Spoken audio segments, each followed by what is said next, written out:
Oui, bonsoir à tous. Bon, je vais essayer de vous présenter, disons, les aspects plus particulièrement du photovoltaïque pour essayer d'aborder l'ensemble, disons, de la problématique. Donc, l'état de l'art technique, réglementaire, économique, on va essayer d'aborder au moins ces trois sujets. Donc, et puis ensuite, on va terminer par les enjeux du photovoltaïque dans le contexte global.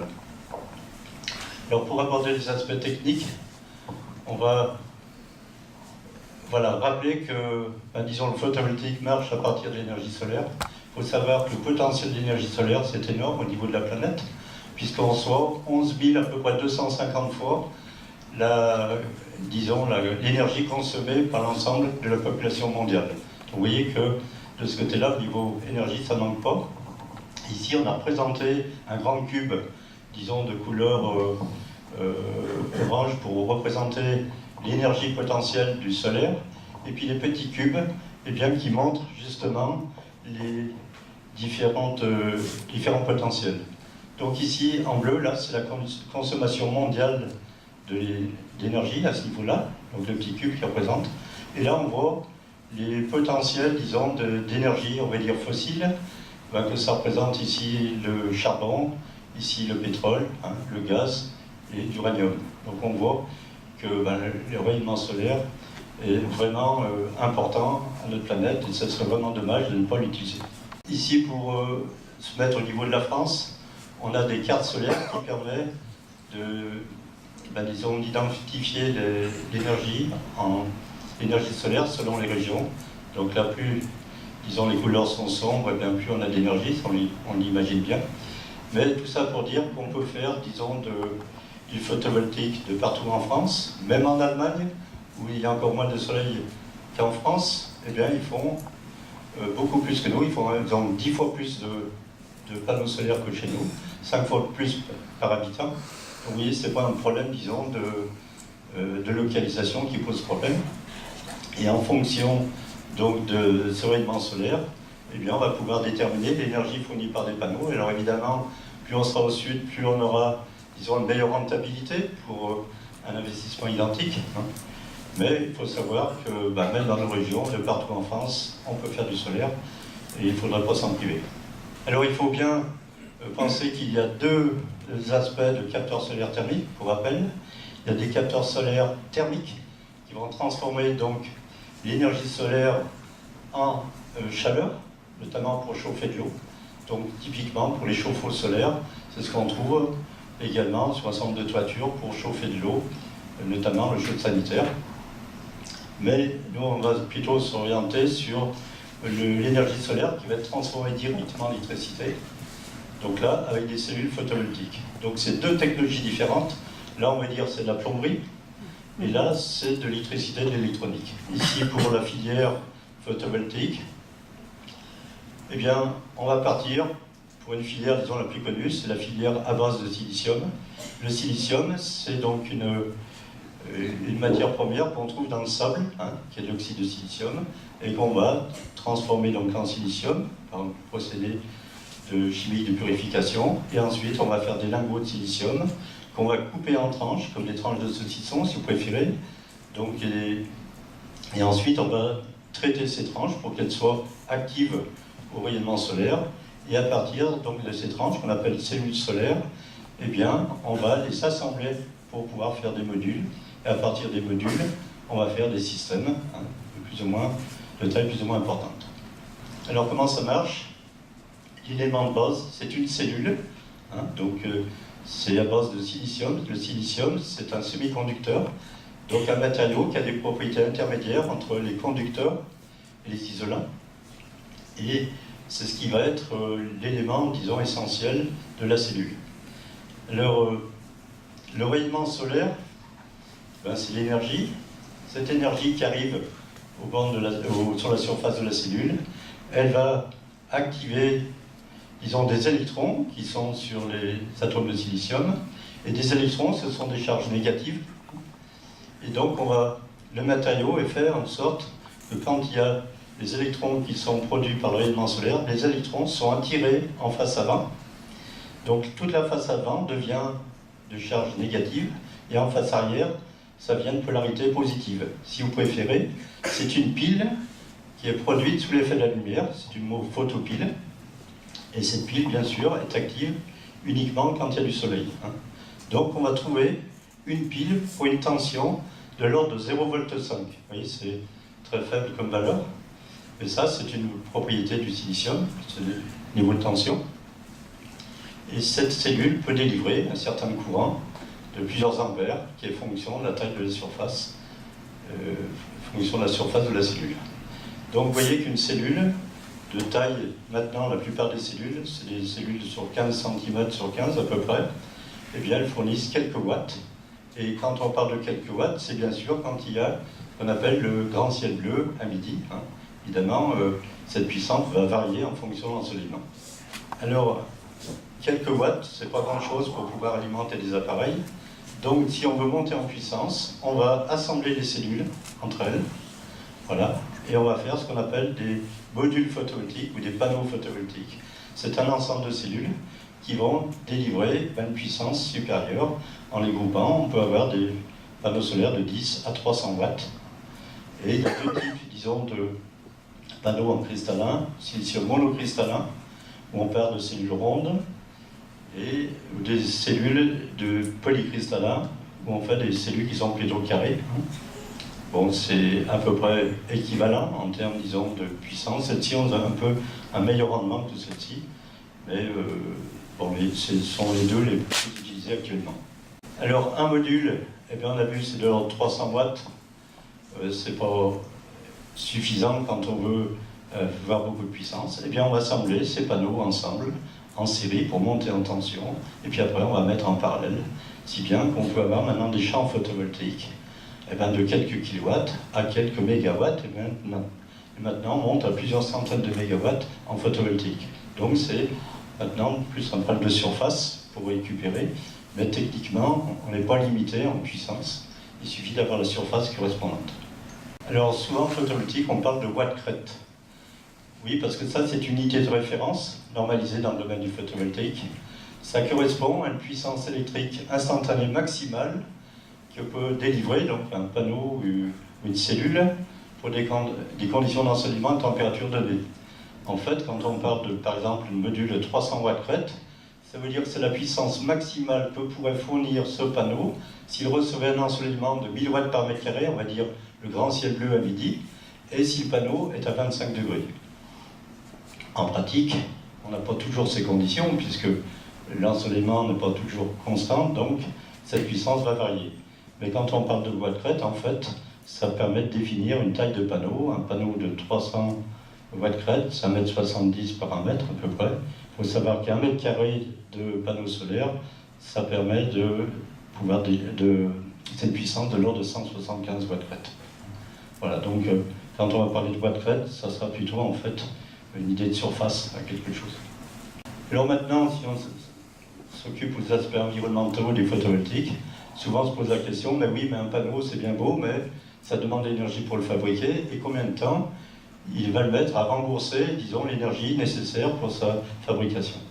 Et bien là, il est représenté en fonction des différents types de panneaux, différentes technologies, que ce soit au cristallin ou couche mince. On voit que pour le cristallin, surtout pour utiliser, c'est de l'ordre de 2 ans, le temps de retour énergétique. Sachant que la durée de vie d'un panneau, eh bien, c'est 25 à 30 ans. Donc vous voyez qu'il suffit de 2 ans pour pouvoir rembourser l'énergie nécessaire à sa fabrication. Ensuite, souvent question, ben oui, mais le recyclage des panneaux, qu'est-ce que ça devient une fois que les panneaux sont en fin de vie? Il faut savoir que les panneaux solaires, c'est maintenant, depuis le décret d'août 2014, c'est considéré comme tous les équipements électroniques. Donc ça fait partie de la directive D3E. Ça veut dire qu'il y a des obligations de recycler tous les panneaux en fin de vie. Donc il y a un organisme en France qui s'appelle PV Cycle, qui est chargé, disons, du recyclage des panneaux solaires. À titre d'exemple, en 2017, le PV Cycle a collecté 2450 tonnes de panneaux usagés en 2017 sur le territoire français, et la valorisation et le recyclage ont atteint 94%. Alors ce ne sont pas encore des grande quantité, c'est tant mieux, c'est parce que la filière est relativement récente, et puis comme la durée de vie des panneaux est assez importante, donc pour le moment ça ne fait que démarrer le recyclage, mais disons la filière est déjà en place. Donc il faut voir que le verre qui constitue la face avant du panneau est recyclable à 100%, hein, ça représente 75% de la composition du panneau. Le composant, donc la cellule photovoltaïque, c'est un composant donc électronique, pareil, qui peut être facilement réutilisable jusqu'à 4 fois. Hein. Les conducteurs en face avant, constitués d'aluminium, d'argent, de cuivre, c'est pareil, ça peut être réutilisé. Le corps d'aluminium, il est recyclable à l'infini. Hein. Il y a même des plastiques qui peuvent être transformés en granulés, servir à produire de l'énergie. Vous voyez, donc ça c'est quand même intéressant d'avoir la possibilité de recycler ce composant. Alors, quelles sont les applications de photovoltaïque? Il y a deux grandes applications. L'application photovoltaïque au réseau. Eh bien, les premières applications du photovoltaïque, c'était pour les satellites. Ça continue à être utilisé par les satellites. Dès les années 1960, les panneaux solaires ont permis d'alimenter les satellites en énergie. Sinon, dans des sites très isolés, les refuges de montagne, il n'est pas question de tirer des lignes électriques. Hein. Donc, on peut mettre des panneaux solaires, le fonctionnement est système autonome. Plus proche de nous, même, disons, en ville, où le réseau est très présent, eh bien, économiquement, c'est plus intéressant d'alimenter des systèmes de signalisation en photovoltaïque. Le système est autonome. Il y a une batterie, un panneau solaire, un régulateur, et on alimente ça de manière complètement indépendante du réseau. Et bien sûr, par exemple dans le domaine des pays du Sud, où il y a beaucoup encore de villages qui sont électrifiés, bien de plus en plus, c'est une solution pour électrifier des villages. Il y a des champs de panneaux solaires, et ensuite, donc, on alimente le réseau électrique via des onduleurs et des batteries. Donc ça, c'est ce qu'on appelle les sites autonomes. Et dans les années 90, on a dit, tiens, pourquoi pas utiliser les panneaux pour produire de l'électricité sur réseau. Donc, c'est commencé à se faire dans les années 90, d'abord en Suisse, en Allemagne, et puis en France, dans les années 92, on a fait quelques opérations pilotes. Alors économiquement, c'était effectivement une aberration, puisque le temps de retour était plus de 75 ans, mais on a dit, tiens, c'est intéressant quand même de le faire pour voir techniquement comment ça marche. Et puis le secteur s'est développé petit à petit, et les États se sont rendus compte que c'était une filière qui était intéressante parce qu'il y avait un potentiel de baisse de coûts. Donc les États ont favorisé, pratiquement de partout dans le monde, ils ont donné des aides financières pour le raccordement réseau, et ceci a permis de développer le photovoltaïque. Et maintenant, on arrive à faire des champs photovoltaïques de plusieurs centaines de mégawatts. Et économiquement, ça devient très intéressant, on va le voir tout à l'heure. Alors, on va s'intéresser plus particulièrement aux installations photovoltaïques raccord des réseaux, c'est ce qui nous intéresse aujourd'hui. Quel est le principe? Eh bien, on a des panneaux solaires qu'on groupe ensemble ici, ça va produire du courant continu ici, et on veut se raccorder au réseau. Donc, pour passer du continu à l'alternatif, eh bien, on est obligé de mettre un composant intermédiaire, c'est un onduleur, qui va transformer le courant continu, les panneaux solaires, en courant alternatif, et le courant alternatif va être injecté sur le réseau électrique. Donc on va produire de l'énergie, ce qu'on appelle au fil du soleil. La quantité d'énergie sera fonction d'ensoleillement. Une particularité, dans ce cas-là, c'est que s'il y a une coupure du réseau électrique, eh bien, l'onduleur s'arrête de fonctionner. On ne peut pas fonctionner d'une manière autonome, on est tributaire du réseau, on peut fournir de l'énergie que si la tension du réseau est présente. Alors, pour avoir quelques ordres de grandeur, 1 kW crête, c'est donc 6 mètres carrés à peu près. Et en termes d'énergie, sur une année, c'est de l'ordre de 1100 kWh par an, environ sur la région de Lyon, pour une inclinaison à peu près de 20 à 30 degrés orientée au sud.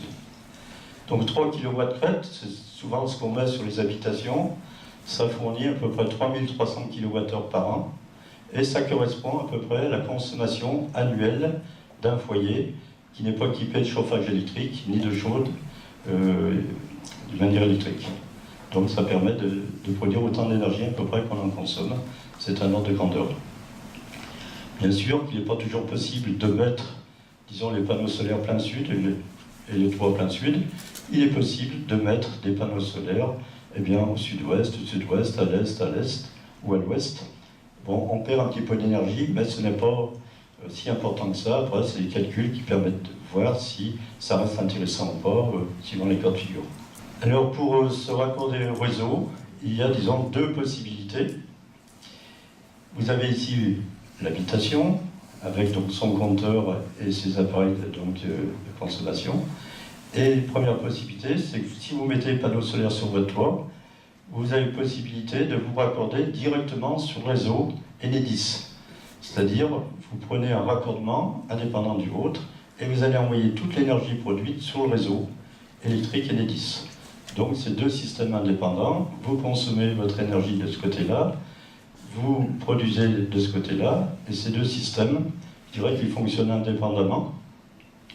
Et le comptage, disons, est séparé.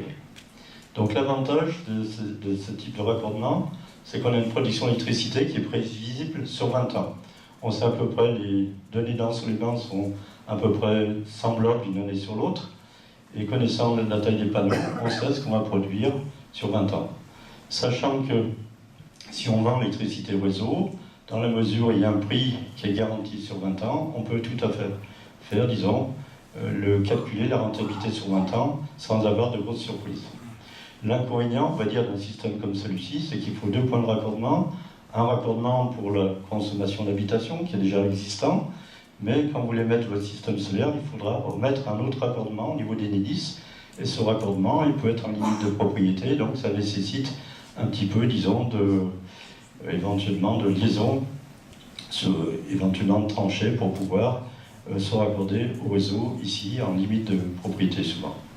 Alors, comment ça fonctionne? Bien voilà, par exemple, ici vous avez vos panneaux solaires ici, vous avez le réseau. Eh bien, vos panneaux solaires vont produire l'électricité en fonction d'ensoleillement. Voilà les électrons qu'on a symbolisés par des petits points jaunes. Eh bien, ils vont là. Et puis, si vous produisez plus d'énergie que vous n'en consommez, eh bien, l'excédent est renvoyé sur le réseau. Donc, au niveau du comptage, on va compter la production, on compte la consommation, mais il faut savoir que l'énergie que vous produisez, eh bien, elle alimente quand même votre habitation en priorité, et ce n'est uniquement la différence qui perd sur le réseau électrique. Maintenant, si vous produisez moins d'énergie ici que vous en consommez, eh bien, c'est toujours pareil, le solaire va donner ce qu'il peut, il va alimenter en priorité vos appareils à l'intérieur, et ce qui manque, c'est le réseau qui va fournir. Donc vous voyez, le réseau est toujours là pour subvenir aux besoins, si bien que vous n'êtes jamais en manque d'énergie, le réseau est toujours là pour le compléter en fonction de votre consommation. Une autre possibilité de se raccorder sur le réseau, et qui se développe aussi de plus en plus, c'est ce qu'on appelle la vente de surplus ou l'autoconsommation.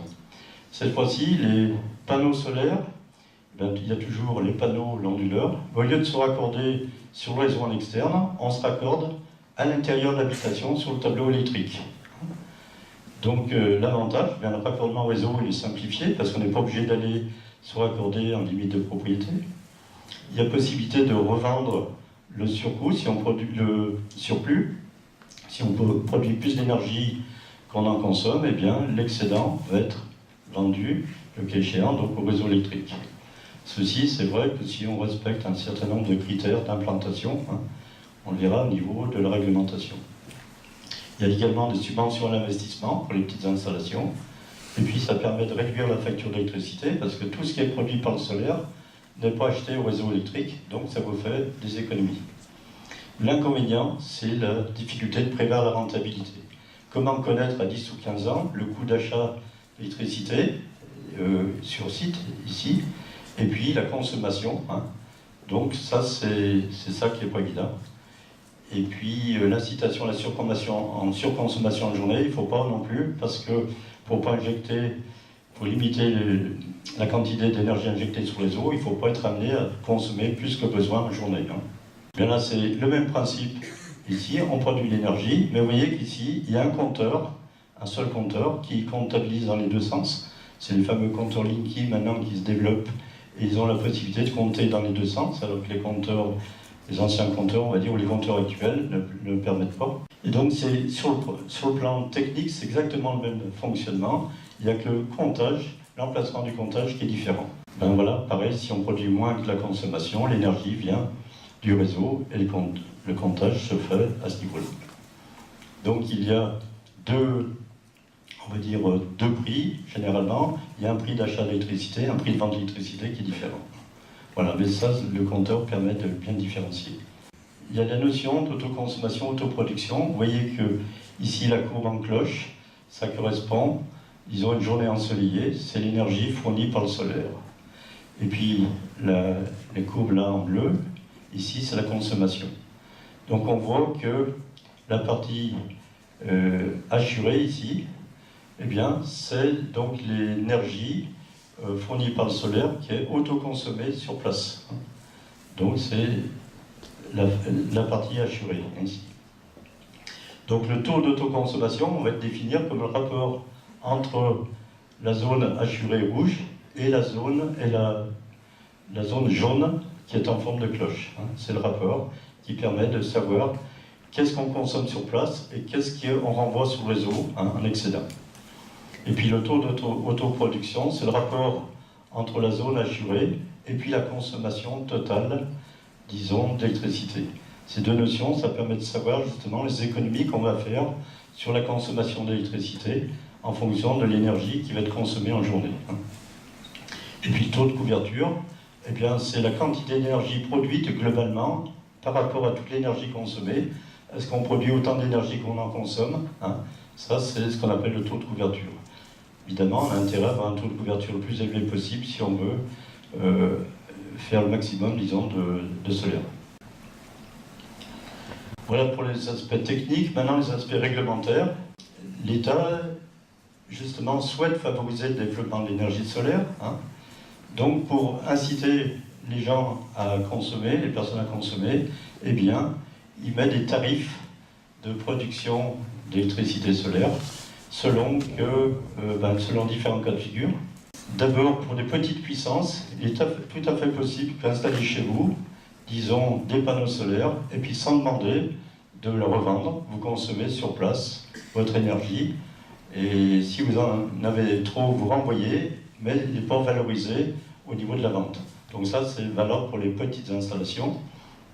Sinon, pour les installations, dès qu'on arrive à puissance de quelques kilowatts crête, eh bien, selon la taille de vos panneaux sur le toit, 0 à 3 kW, de 3 à 9, l'énergie excédentaire vendue au réseau, c'est 10 centimes d'euros du kilowattheure. Et puis il y a une prime à l'investissement en fonction du kilowatt crête. Donc selon la taille, si vous montez une taille plus importante, 9 à 36 ou 36 à kW, le prix d'achat diminue, il tombe à 6 centimes d'euros. Et puis bon, au-dessus de 100 kW, on n'est plus dans ce cadre-là. Par contre, si vous vendez toute l'énergie produite, donc la vente totale, eh bien, vous voyez que le prix de vente de l'électricité au réseau, il est plus élevé. Là, il est à 10 centimes, il est à 18 centimes. De 3 à 9 kW, c'est 15,91. Voilà, au lieu de 10. Et donc, le prix est dégressif en fonction de la puissance. Voilà. Mais là, il n'y a pas d'aide, je dirais, à l'investissement au départ. Pour pouvoir bénéficier de ces tarifs, il y a des critères qu'il faut respecter, c'est-à-dire qu'il faut respecter des critères généraux d'implantation des panneaux solaires au bâti. Alors, c'est quoi les critères? Eh bien, c'est les panneaux solaires doivent être installés en toiture inclinée et parallèle à la toiture, comme ici par exemple, ou installés sur une toiture plate, comme ici, ou alors ça peut être installé en bardage, en brise-soleil, donc il y a un certain nombre, ou en pergola. Donc ça, c'est les premiers critères qu'il faut respecter. Vous ne pouvez pas les mettre au sol et puis revendre l'électricité, ça ne marche pas. Il faut que ça soit intégré au bâtiment. Autre condition, c'est que l'installation doit être effectuée par un installateur qualifié RGE, reconnu garant de l'environnement. Si vous voulez revendre, il faut avoir cette condition également. Au niveau de la fiscalité, pour pouvoir bénéficier du tarif d'achat, eh bien, il y a un taux de TVA qui est de 10% pour les installations inférieures à 3 kW, et si la maison a plus de 2 ans. Et ceci si posé par un installateur qualifié RGE. Sinon, dans les autres cas, c'est une TVA de 20%, donc puissance supérieure à 3 kW, ou si la maison a moins de 2 ans. Il n'y a pas de crédit d'impôt, ça c'est fini. À un moment donné, C'était le cas, maintenant c'est plus vrai. Et l'impôt sur les revenus de la vente d'électricité, quand vous êtes inférieur à 3 kW, vous n'avez pas d'impôt sur le revenu. Si vous êtes supérieur à 3 kW, vous avez effectivement à déclarer en micro-BIC, mais ça reste, je dirais, une fiscalité plutôt modérée. Maintenant, les aspects économiques. Les prix d'une installation sur un bâtiment au raccordement, j'ai donné des ordres de grandeur de prix en fonction de la puissance, qui comprend les panneaux solaires, le système de montage, les onduleurs, protection de découplage, les liaisons électriques, les dispositifs de protection, les frais de chantier, la pose, les moyens de levage, etc. Voilà des ordres de grandeur de prix, on va dire raisonnables. Parce que ça, c'est les prix raisonnables qu'on devrait trouver. Malheureusement, il y en a beaucoup qui s'écartent de ces prix, plutôt à la hausse. L'évolution du prix des installations photovoltaïques, c'est surtout dû à la baisse des panneaux solaires. Les panneaux solaires, voilà le prix en 2000, c'était ces prix-là, 85 € du watt. Et vous voyez que régulièrement, d'année en année, les prix des panneaux baissent et continuent de baisser. Si bien que le coût des installations, eh bien, suit la baisse également. Et maintenant, on arrive autour de, pour des gros systèmes, autour de 1 € à 2 € du watt-crête.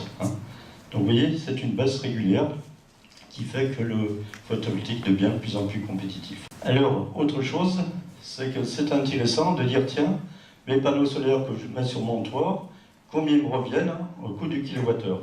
Si on part d'idée que les panneaux solaires que vous achetez et qui durent au moins 25 ans, ils vont produire une certaine quantité d'énergie sur les 25 ans, vous savez combien vous les avez achetés et vous calculez le prix du kilowattheure pour toute l'énergie qui va être produite sur sa durée de vie. On arrive à des ordres de grandeur de l'ordre de 12 centimes d'euros du kilowattheure. Or, si vous regardez sur vos factures d'électricité, eh bien vous achetez l'électricité de l'ordre de 15 centimes d'euros du kilowattheure. Vous dites, ben mince alors, j'ai intérêt à produire mon électricité plutôt qu'acheter celle du réseau, puisque dans le temps, ça me revient moins cher. Donc ça, c'est ce qu'on appelle la parité réseau. L'électricité solaire produite, je dis bien chez un particulier, est moins chère que celle achetée au réseau. Là, on a mis des courbes, c'est la baisse du prix de kilowattheure, disons, voilà, d'année en année. Et puis ça, en bleu, là, c'est le prix du kilowattheure du réseau électrique, qui lui a tendance plutôt à monter, alors que le prix du panneau solaire est en train de baisser.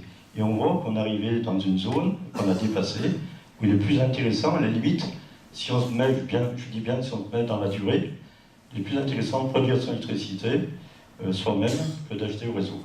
C'est ce qui incite, disons, à pousser vers l'autoconsommation. Il faut savoir que le prix de l'électricité va probablement augmenter de 5% par an dans les 10 prochaines années. Vous savez, vous avez entendu ces jours-ci, il est question d'augmenter le tarif de l'électricité de l'ordre de 5,9 à 6%. Pourquoi ? C'est inévitable. Il va y avoir des investissements très importants pour faire disons, remettre à niveau les centrales nucléaires. Bref, il y a un tas de raisons qui fait que l'électricité ne peut qu'augmenter. Il faut savoir qu'en 12 ans, le prix de l'électricité en France, pour les particuliers, a augmenté de 47%, ce qui fait déjà 4% par an. Donc si vous ne faites rien, vous êtes victime, disons, de l'augmentation du coût de l'électricité, là vous ne maîtrisez pas. Par contre, si vous produisez votre énergie, alors c'est sûr que pendant un certain temps, il va falloir amortir l'investissement. Une fois que l'investissement est amorti, eh bien, vous allez produire une électricité qui reviendra moins cher que celle achetée, donc ça vous permettra de faire des économies. Donc il faut le regarder vraiment sur la durée si on veut faire un petit bilan. Alors maintenant, on se pose toujours la question, quelle est la meilleure rentabilité? Est-ce qu'il faut mieux faire la vente totale ou l'autoconsommation? Ça, c'est toujours une question qui se pose et qui n'est pas si évidente à répondre. Alors pour ça, la rentabilité, eh bien, si on calcule la rentabilité d'une installation de 3 kW avec vente totale, on sait ce que ça va nous coûter en prix d'installation.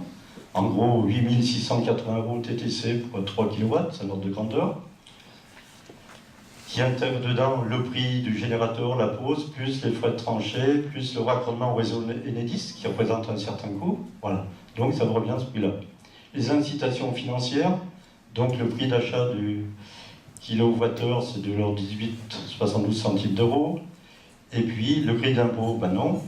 L'impôt sur le revenu, il n'y en a pas. La production photovoltaïque, là on peut la prévoir. c'est de l'ordre de 100 kWh par kW-crête. Donc ça va vous rapporter de l'ordre de 618 € par an. Il y a encore un petit peu de frais, disons, du tarif d'utilisation du réseau public d'électricité, 41,62 € par an. Bref, il vous faudra à peu près 15 ans, temps de retour brut, pour pouvoir, disons, amortir votre installation. Et au bout de 20 ans, eh bien, il vous restera un revenu qui sera supérieur à de l'ordre de 2880. Là, c'est une hypothèse, disons, réaliste, sur la base de prix réels. Maintenant, si on fait la même chose, on prend le même générateur de 3 kW, mais cette fois en autoconsommation en bande de surplus, ben, le prix, on le sait, la TVA, toujours 10%. On verra qu'il faudra du dispositif de pilotage de charge qu'il faut prévoir. Le raccordement réseau Enedis, ben, il n'a plus lieu puisqu'on se raccorde directement à l'intérieur de l'habitation. Le prix, la prime à l'autoconsommation, ben, on la connaît, le prix d'achat, 10 centimes d'euros, etc. Mais après, quand il s'agit de calculer quelle est la vente de surplus, ça dépend de l'énergie autoconsommée. Et ça, c'est pas évident à savoir. Et pareil, l'économie sur la facture, ça dépend du taux d'autoproduction. Donc, il est très difficile de savoir qu'est-ce qui va être vendu au réseau sans un certain nombre d'hypothèses pour savoir l'intérêt ou non du raccordement réseau en surplus. Si on veut vendre le maximum, enfin disons consommer au maximum de l'énergie plutôt que de la vendre, parce qu'en disant ben, il vaut mieux la consommer soi-même plutôt que la vendre moins cher au réseau électrique, il faut ce qu'on appelle optimiser la consommation. Prenons un exemple. Ici, vous avez vos appareils, vous tirez l'énergie du réseau, et puis si vous mettez deux petits panneaux de 300 watts avec des micro-onduleurs, vous injectez ici sur le réseau, eh bien, voilà, l'énergie fournie par les panneaux, ce qui est en rouge là, eh bien, ça va être pratiquement tout absorbé par la consommation, d'une manière générale. Donc, ce qu'on appelle le taux d'autoconsommation, 90%, c'est-à-dire 90% d'énergie va être consommé par votre appareil. Donc, il n'y a pratiquement rien qui va être fourni au réseau par ces deux petits panneaux. Donc ça permet de produire de l'énergie, et ceci du meilleur bon marché, on va le voir ensuite. Pour le faire, ben, c'est deux panneaux solaires qu'on met sur le toit, soit en terrasse, soit au sol. Voilà, un kit que vous pouvez installer vous-même, je dirais, sans problème.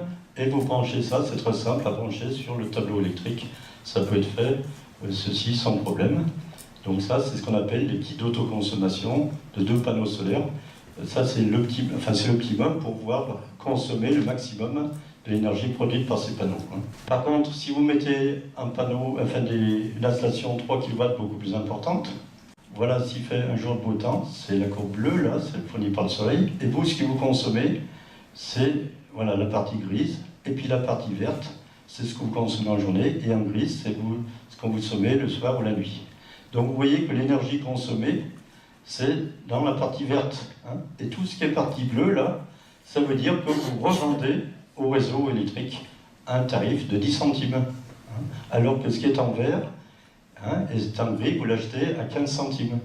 Donc vous voyez que ce n'est pas forcément intéressant pour vous de revendre cette énergie en bleu parce qu'elle est moins valorisée. Or vous voyez qu'ici, vous avez peut-être des appareils, ça peut être un lave-linge, un lave-vaisselle qui tourne le soir en disant bah, tiens, si on veut utiliser cette énergie, pourquoi pas faire fonctionner les appareils, au lieu de faire tourner le soir, de faire fonctionner en journée, de telle sorte qu'on puisse alimenter ces appareils directement par le solaire et moins réinjecter. C'est un exemple ici. Ce qui se consommait le soir, on s'est arrangé pour le déplacer ici, en milieu de journée. Donc c'est ce qu'on appelle du pilotage de charge, c'est-à-dire on met des petits programmateurs sur le lave-linge, sur le lave-vaisselle par exemple, pour pouvoir optimiser l'autoconsommation. Donc on augmente le taux d'autoconsommation à 50%, alors que précédemment il était à 30% par exemple. Et on peut faire encore mieux, pour maximiser l'énergie produite, eh bien on peut très bien par exemple mettre un chauffe-eau ici, électrique, qui cette fois va être piloté, c'est-à-dire qu'on va consommer l'énergie dont on a besoin avec les appareils bien sûr ici, et puis s'il y a trop d'énergie produite, plutôt que la renvoyer sur le réseau, eh bien, cette énergie va servir à chauffer de l'eau. On va stocker de l'eau chaude avec le solaire, plutôt que d'aller consommer de l'électricité du réseau pour chauffer l'eau la nuit. Donc c'est complètement démarche inverse. On favorise le chauffage du chauffe-eau la journée pour optimiser la consommation. Et on trouve un taux d'autoconsommation de l'ordre de 65%. Donc maintenant, il existe des dispositifs qui vont piloter des chauffe-eau électriques pour maximiser l'autoconsommation. Voilà, prendre des exemples. Ici, toute la partie bleue, ça correspond au chauffage, au chauffe-eau solaire, hein, qui est alimenté par donc, le photovoltaïque. Et puis ce qui est en noir ici, ben, c'est la consommation de nuit ou du soir. Voilà. Donc l'idée, c'est toujours de maximiser la consommation en journée. Autre possibilité, c'est de dire, ben, si on veut récupérer de l'énergie en journée dont on n'a pas besoin, pourquoi pas la stocker? Donc ça, c'est mettre un système de stockage par batterie, typiquement du lithium-ion. C'est-à-dire quand on va fournir les appareils, et s'il y a de l'excédent, on va recharger la batterie. Donc c'est ce qu'on fait ici en marron, on charge la batterie. Et puis le soir, eh bien, plutôt que de tirer l'énergie venant du réseau, c'est la batterie qui va fournir les appareils. Donc ça permet d'augmenter le taux d'autoconsommation. Hein. Donc ça, c'est intéressant pour augmenter effectivement la perte d'autoconso, mais le problème, c'est qu'il faut ajouter un composant ici, batterie lithium-ion, qui coûte relativement cher. C'est entre 800 000 euros du kilowattheure, ce qui est très cher. Mais bon, c'est une solution pour augmenter l'autoconsommation dans certains cas. Quoi représente un système de 3 kW? C'est des panneaux solaires, typiquement 10 panneaux, un onduleur, hein. Bon, et puis des systèmes de fixation. Et puis les panneaux, bien, comme j'ai dit, doivent être sur toiture. Et puis il peut être orienté sud, sud-est, sud-ouest, est, ouest. L'inclinaison va 25 à 30 degrés. On ne mettra quand même pas les panneaux solaires au nord, hein, c'est pas là où on a le meilleur ensoleillement. Pour résumer, j'ai pris quelques exemples en mettant différentes tailles de puissance de panneaux, la surface correspondante, le nombre de panneaux correspondants. Si on est en autoconsommation auto-installée, si on vend le surplus, avec pilotage plus batterie, si on fait la vente totale, les coûts d'investissement, raisonnables on va dire, le taux d'autoconsommation, on voit que le temps de retour brut, eh bien, c'est moins de 8 ans pour 2 panneaux, et puis sinon c'est 14 ans, 12 ans, plus de 20 ans quand il y a une batterie, on le comprend un petit peu, et de l'ordre de 14 à 15 ans, je dirais, voilà le temps de retour sur investissement, ce qui veut dire quand même si c'est temps de retour, prend en compte le fait que l'électricité, eh bien, l'hypothèse, c'est que le coût de l'électricité augmente de l'ordre de 4% à peu près par an. Si on regarde de près, eh bien, c'est un investissement qui est pas si mauvais que ça, parce que si vous mettez cet argent à la banque, il vous rapportera beaucoup moins. Hein. Le livret A, c'est 0,75%. Donc vous voyez, l'investir dans le solaire, économiquement, c'est plus intéressant, hein, si on veut se placer purement sous l'angle économique. Donc s'il faut retenir, il faut favoriser le maximum la production solaire avec une rentabilité optimale. Voilà, si vous avez une grande toiture, vous avez intérêt à mettre une surface de l'ordre de 9 kW, c'est là l'optimum économique, en vente totale, éventuellement 2 panneaux en autoconsommation, et puis c'est même une surface plus faible, mettez 6 kW en vente totale. Sinon, si vous avez moins de 36 mètres carrés, entre 18 et 36, vous pouvez mettre 3 kW en autoconsommation avec vente de surplus. Et si vous avez moins de 18 mètres carrés, vous pouvez mettre 2 voire 4 panneaux en autoconsommation et vente de surplus. Ça, c'est l'optimum, on va dire, économique, hein, avec les hypothèses qu'on a pu faire tout à l'heure. Si vous avez déjà une installation photovoltaïque déjà existante, il y en a qui ont déjà des panneaux solaires sur le toit et disent tiens, moi j'ai de la place, j'aimerais pouvoir en rajouter. C'est tout à fait possible. Il est possible de rajouter par exemple 3 kW en vente totale, et ça c'est plus intéressant sur le plan économique parce que le raccordement réseau est déjà fait. Donc il suffit de se brancher en parallèle sur l'installation existante, vous n'avez pas à payer encore un nouveau branchement. Donc économiquement c'est ce qui est le plus intéressant. Puis ça ne vous empêche pas de rajouter 2 panneaux en autoconsommation qui va être en plus. Une remarque, l'autoconsommation et le stockage, c'est actuellement non rentable sur le plan économique. Il y en a qui vont vous vendre des systèmes avec batterie en disant vous serez autonome, etc.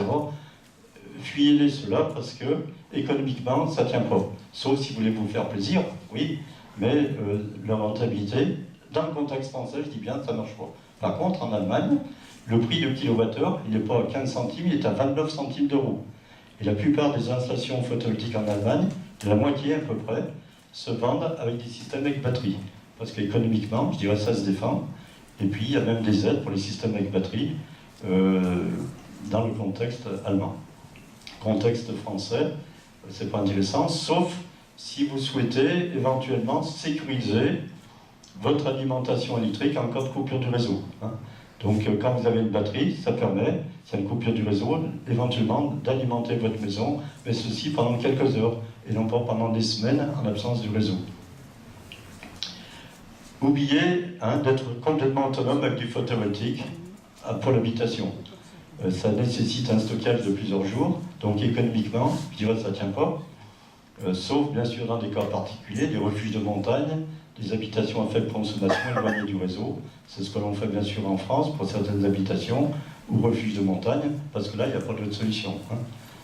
Alors maintenant, comment se lancer dans un projet photovoltaïque si on veut aller plus loin?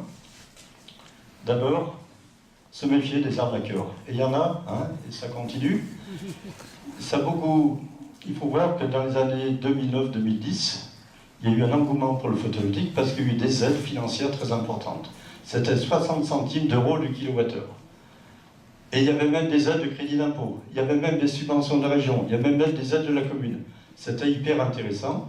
Donc il y en a beaucoup qui se sont lancés, des particuliers, mais surtout aussi des professionnels, enfin des professionnels c'est beaucoup dire, des gens qui se sont mis à faire du photovoltaïque, à vendre du photovoltaïque, et qui n'avaient pas du tout ni les compétences, ni l'expérience. Donc il y a des gens qui étaient vendeurs de pizza, le lendemain ils changeaient de profession, ils se mettaient dans le photovoltaïque parce qu'il y avait de l'argent à faire.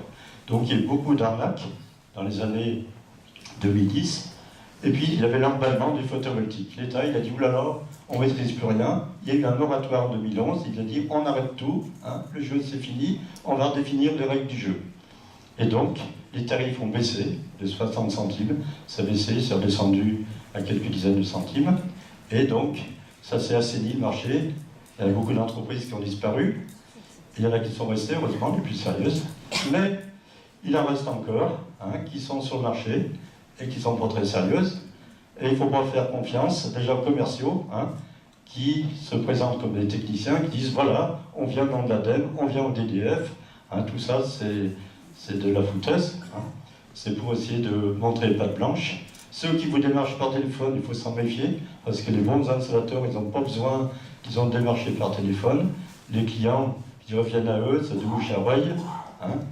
Et puis ceux qui vous disent, ah ben le photovoltaïque c'est autofinancé, vous n'avez rien à débourser, il y a des aides du gouvernement, d'EDF, tout ça, il faut s'en méfier. Ne pas signer non plus de devis et d'acompte sans avoir consulté plusieurs entreprises. Il y a des entreprises qui viennent et puis qui font signer dans la foulée, pour vous en croire que c'est juste un devis, etc. Puis après, vous pouvez être engagé. Et ça, c'est surtout ne rien signer. Vous dites, on va prendre le temps, on va analyser vos offres, etc. et consulter plusieurs entreprises. Les prix sur le marché varient du simple au triple pour la même puissance. Donc c'est ça qu'il faut savoir. Les prix que moi j'ai indiqués, c'est les prix normaux, on va dire, du marché. Mais il y en a qui ne gênent pas, même des filiales de très grosses entreprises qui sont connues sur la place, qui vendent 2 fois le prix du marché. Et ça, c'est inadmissible. Puis comparer aussi les prestations, le choix de matériel, le matériel bien sûr est différent, les démarches, il y en a qui intègrent des démarches administratives, d'autres pas. Et puis attention aux fausses informations sur l'autoconsommation. Il y en a qui disent « Ah ben vous allez autoconsommer toute l'énergie ». Ça c'est faux, parce que pour le savoir, il faut connaître le profil de consommation. Et si le vendeur ne connaît pas votre profil, il ne peut faire aucun calcul. Bien vérifier aussi les assurances des entreprises. Combien de fois j'ai vu des entreprises qui ont des assurances qui ne sont pas adaptées aux produits qu'ils posent. C'est-à-dire quand on regarde l'assurance de prêt, eh bien, on dit désolé, il n'est pas inscrit sur votre l'attestation d'assurance, les points inscrits, le type de panneau, etc. Ça, c'est important parce que le jour où il y a un problème, la décennale peut poser problème. Donc, il faut vraiment lire entre les lignes. Et ça aussi, c'est un piège. Même des entreprises ne se rendent pas toujours compte de cet aspect. Pour poursuivre le projet, d'abord connaître sa consommation électrique. Quelle est la consommation électrique sur l'année? Donc, il faut se référer aux factures de conso. À titre d'exemple, 3500 kWh sans chauffe-eau et chauffage électrique, c'est ce que peut consommer un foyer, jusqu'à 10 000 et même plus pour un foyer qui a le chauffe-eau et chauffage électrique. Donc ça, c'est à vous de regarder ce que vous consommez. Il faut savoir aussi quels sont les usages de l'électricité. À quoi sert votre électricité? Faire un bilan des appareils électriques utilisés. Ça, il faut faire le point. Quels sont ceux qui sont utilisés en été?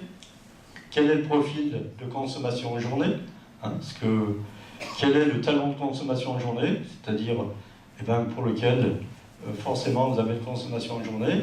Le réfrigérateur, il va fonctionner jour et nuit, donc en journée il sera présent, le congélateur, la VMC, le box internet. Si vous avez un aquarium, il faudra peut-être fonctionner. Il peut y avoir un circulateur de piscine, essentiellement d'été.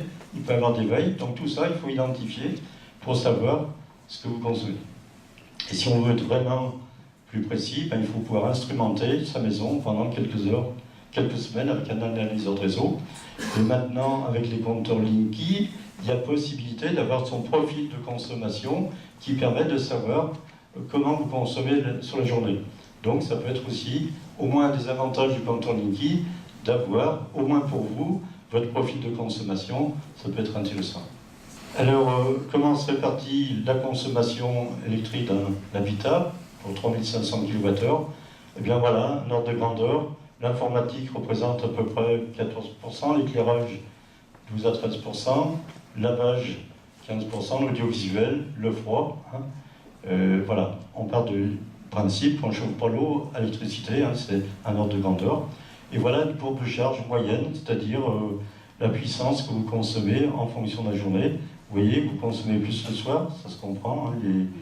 Les gens rentrent du boulot, il y a davantage d'appareils qui sont en fonctionnement. Voilà, et ça dépend un petit peu de chacun.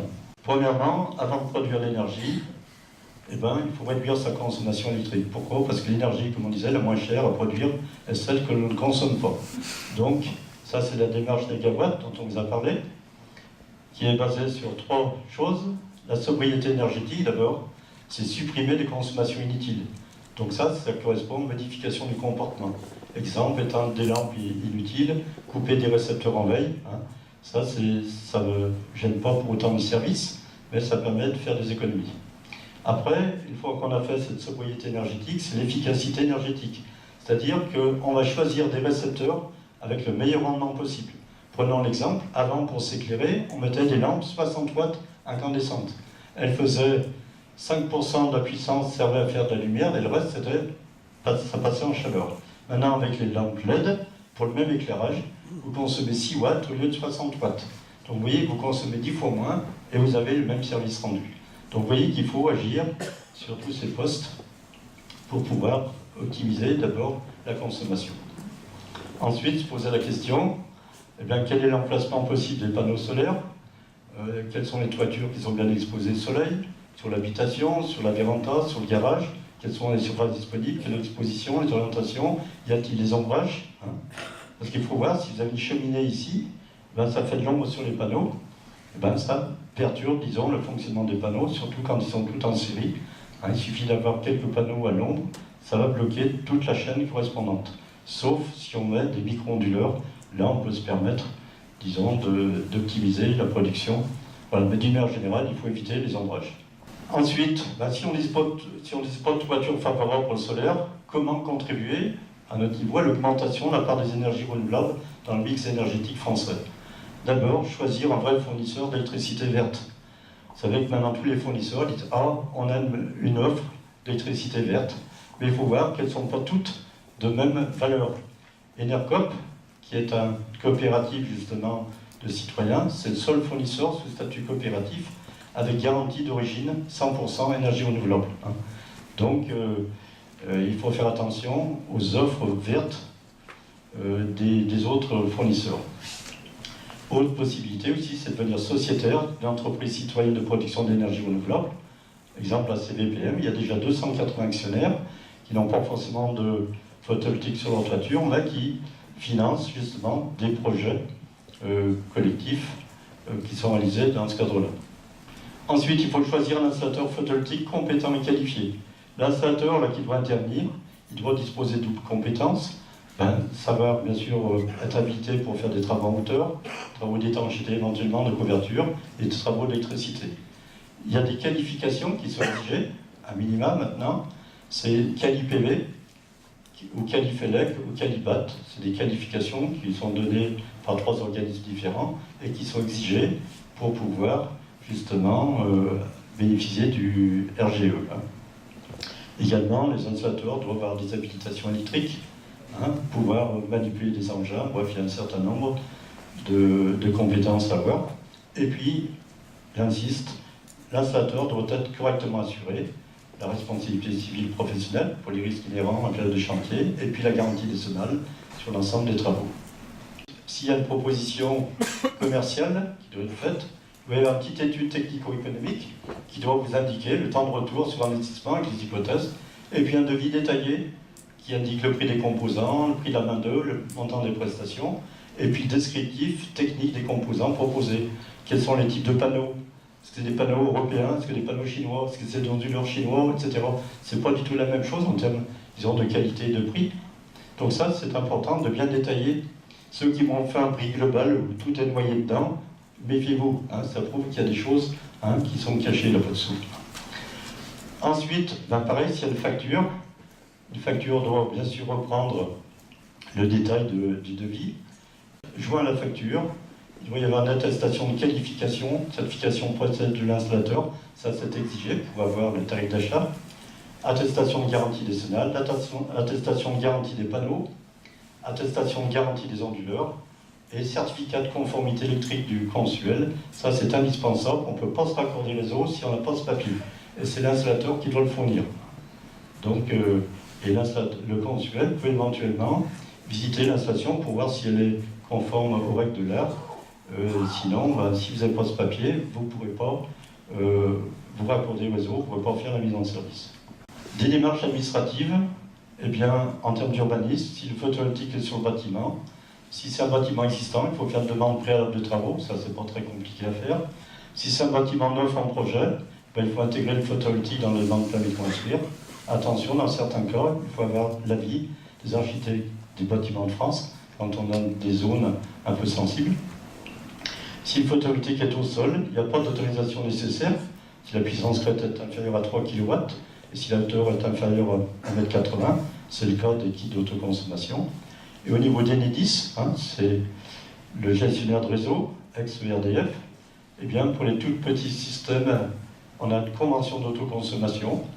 Donc si on est en autoconsommation sans vente du surplus, sinon il faut faire une demande pour l'appel de raccordement pour la vente totale ou du surplus. Et puis là, il y a un contrat de raccordement avec Enedis et avec EDF OA. C'est l'acheteur obligé qui va vous rémunérer l'énergie que vous allez fournir. Il faut penser aux assurances, déclarer votre assurance comme quoi vous avez du photovoltaïque sur votre toit, et puis faire une déclaration fiscale si la puissance crête est supérieure à 3 kW. Une fois que les travaux sont effectués, il est important de contrôler régulièrement sa production et sa consommation chaque année pour voir si tout se passe bien. Voilà, à titre d'exemple, c'est dans mon habitation, j'ai des panneaux solaires là, qui sont depuis 25 ans chez moi. C'était la première installation raccordée réseau en France et je la suis depuis 1995. Et chaque année, j'ai la partie de la production solaire et la consommation. Ça permet de voir ce qu'il en est. Donc ça, c'est par exemple une journée. On voit la production solaire ici, la consommation. Donc on voit que là, on est absent jusqu'ici, là on est rentré. Ça permet de voir un petit peu le détail. Et ça permet exactement de savoir, et s'il y a un souci, on s'en rend compte tout de suite s'il y a un système de monitoring associé. Ça, c'est indispensable, parce qu'il faut intervenir avant que ça soit de perdre l'énergie bêtement. Chaque année, il faut faire une facture EDF ça c'est pas le plus désagréable, hein, d'envoyer une facture EDF. Et pas d'entretien particulier, parce qu'il y a un auto-nettoyage qui se fait des panneaux par la pluie. Par exemple, pour mes panneaux, je les ai pratiquement jamais nettoyés en 20 ans. Au bout de 20 ans, j'ai démonté 6 panneaux que j'ai renvoyés chez le fournisseur. J'aurais demandé de mesurer la puissance pour savoir ce qu'ils avaient perdu au bout de 20 ans. Eh bien, avant le nettoyage, ils avaient perdu 18% de puissance en 20 ans, et après nettoyage, 14%. Ça veut dire que les panneaux, en 20 ans, les miens du moins, ils auraient perdu 14% par rapport à leur puissance initiale. On considère à peu près entre 0,6 à 0,8% de perte de puissance par année pour le silicium cristallin. Si vous voulez avoir plus d'infos techniques, économiques, etc., il y a 2 sites que vous pouvez voir sur le site internet. Photovoltaic Info, c'est donc tout ce que vous voulez savoir sur le photovoltaïque, c'est très bien documenté sur le plan administratif, juridique, technique, vous avez toutes les infos. Et puis il y a un groupement des particuliers producteurs d'électricité photovoltaïque, pareil, ils peuvent vous assister. Si vous avez des devis, avoir leur avis, eux, ils peuvent vous conseiller également. Hein. Vous avez des références de prix pour ne pas vous faire avoir. Hein. Quels sont les enjeux du photovoltaïque maintenant? Si on regarde pour la France, l'évolution du photovoltaïque, chaque année, voilà ce qui est fait en photovoltaïque, ici. Donc on voit qu'en 2011, on a fait beaucoup, puis après ça a baissé, puis après ça peut stabiliser. Mais globalement, si on fait le cumul, on voit qu'on a 8,5 gigawatts de photovoltaïque fin 2018. Donc c'est en croissance. Et bien sûr, l'idée c'est de continuer parce que l'État souhaite bien sûr de faire de plus en plus d'énergie renouvelable. Il y a des objectifs qu'il faut essayer d'obtenir. Et donc il faut poursuivre. Et ça dépend bien sûr de toutes les initiatives, que ce soit privées ou publiques, pour développer le photovoltaïque. La production électrique en France, il faut savoir qu'il y a 55 gigawatts installés en France d'énergie renouvelable sur environ 120 gigawatts. Mais actuellement, il y a 22,7% de notre consommation d'électricité qui est produite par les énergies renouvelables. Donc, comment ça se répartit? Ici, vous avez l'hydraulique qui représente essentiellement une grande partie. Vous avez l'éolien, vous avez le solaire, et puis vous avez les bioénergies. Voilà comment ça se répartit. Il faut voir que le photovoltaïque, avec 8,5 gigawatts installés, ça correspond à peu près à 500 000 installations en France, 140 watts crête par habitant en France, et ça couvre 2,1% des besoins énergétiques électriques de la France, rien que le photovoltaïque. Ceci sur l'année. Et bien sûr, ça peut et ça doit augmenter si on veut que les énergies renouvelables prennent plus de place. La programmation pluriannuelle de l'énergie, qui a été faite donc récemment, prévoit de l'ordre de 18,2 à 20 gigawatts en 2023. Donc c'est pas si vieux que ça sera dans 4-5 ans. Donc il va falloir de passer de 8,5 à 20 en 5 ans. Donc vous voyez qu'il faut mettre vraiment que tout le monde s'y mette si on veut tenir ces objectifs. Et l'objectif européen, la loi de transition énergétique, c'est de fournir à peu près 40% d'électricité fournie par les énergies renouvelables en 2030.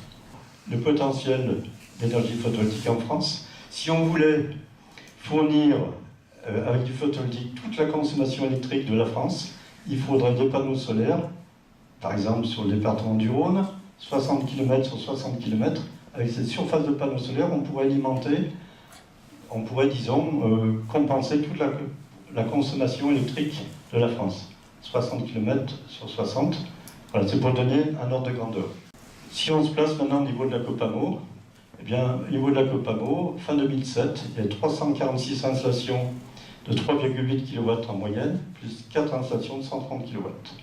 Donc la puissance totale installée, donc 1,835 MW, et une production donc, de 1853 MWh. Donc actuellement, la production solaire, c'est 1,3% de la consommation électrique de la Copamo, qui fait 140 000. Donc on est moins bon à la Copamo que sur le territoire français. Hein. Donc il faut essayer de rattraper ça. Si on voulait, pareil, produire autant d'énergie qu'on en consomme au niveau de la Copamo, il faudrait mettre ici, sur le territoire mornantais, eh bien, 81 hectares de panneaux solaires, soit 2 fois la surface de la commune de Rivry. C'est pour donner des ordres de grandeur. hein, mais il n'est pas question d'aller mettre des champs aussi importants. C'est tout simplement pour les ordres de grandeur, cette surface, eh bien, si on la répartit sur un ensemble des toitures existantes, eh bien, il n'y a pas besoin d'utiliser le sol, qu'il vaut mieux réserver pour les usages agricoles, et utiliser des toitures qui sont inertes, hein, pour pouvoir produire autant d'énergie. Alors, quels sont les atouts du photovoltaïque? Eh ben, c'est une source d'énergie renouvelable, disponible localement en tout lieu. C'est ça qui est formidable. C'est une production d'électricité décentralisée, accessible à tous, modulaire, économiquement rentable. On peut mettre un panneau, on peut en mettre des dizaines en fonction de la taille, des moyens, etc. Donc ça, c'est intéressant aussi. Ça s'intègre facilement au bâtiment, et c'est assez bien accepté socialement par rapport à d'autres sources d'énergie renouvelable qui peuvent être des fois discutées.